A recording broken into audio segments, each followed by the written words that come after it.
好，接下来我们介绍一下 Alias 中和 SUBD 有关的选取命令。我把它们从工具箱里都一个个摘了出来，大概就是这8个，我们挨个来看一下。首先第一个的话是选取边，就是可以选取这个面片的边界，可以点选，可以框选。然后这个是选这个面片，同样也是可以点选，可以框选。然后与之对应的呢就是连选，选这个连续边。连续边的话应该比较好理解，就是选择一个就是这样，它是一个连续的线嘛。但与连续就会对应的会有一个问题，那什么才是不连续？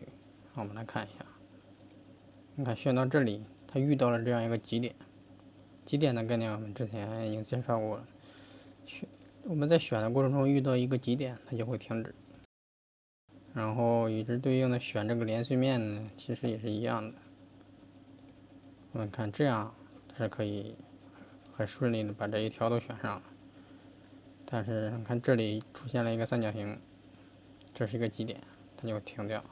你看这里遇到一个极点，它也会停掉。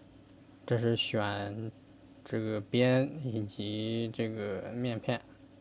但是我们看点这个命令它选不上去，是因为这是一个一次性的命令。它怎么用呢？其实是比方说我们预先选择一些这个边界，然后我们点这个命令，它就会把我们之前预选上的这些边所在的这个连续边扩选上。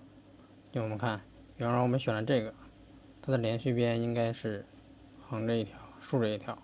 我们点这个命令呢，它就会把这个2条连续边给扩选上，就是这个作用。好，接下来我们说一下这个选择 SUBD 这个工具。这个工具呢，其实比较简单，与其他这几个选择内部这些不同特征不一样，它是选择这个 SUBD 整体，或者叫 SUBD 单体，就是选择一个相对独立的一个 SUBD 物体。点这个命令选择呢，它就会选择这样一整个的 SUBD 物体。如果它被分开了呢，如果是2片，我们看分别点选，就是选择不同的相对独立的这个 SUBD 物体。然后还有2个是一个扩选，一个简选。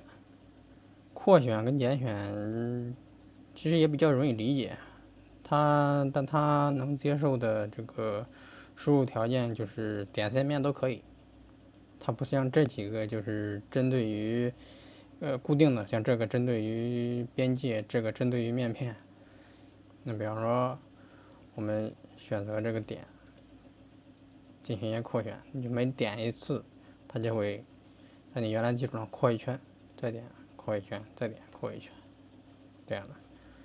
然后线呢也是一样，面呢也是。简选呢，也比较容易理解，就是往回缩，你每点一次就会缩一圈。线呢也是，然后面，然后点，这些应该都比较容易理解。这就是 Alias 中和 SUBD 相关的一些选取的命令，我们就介绍到这里。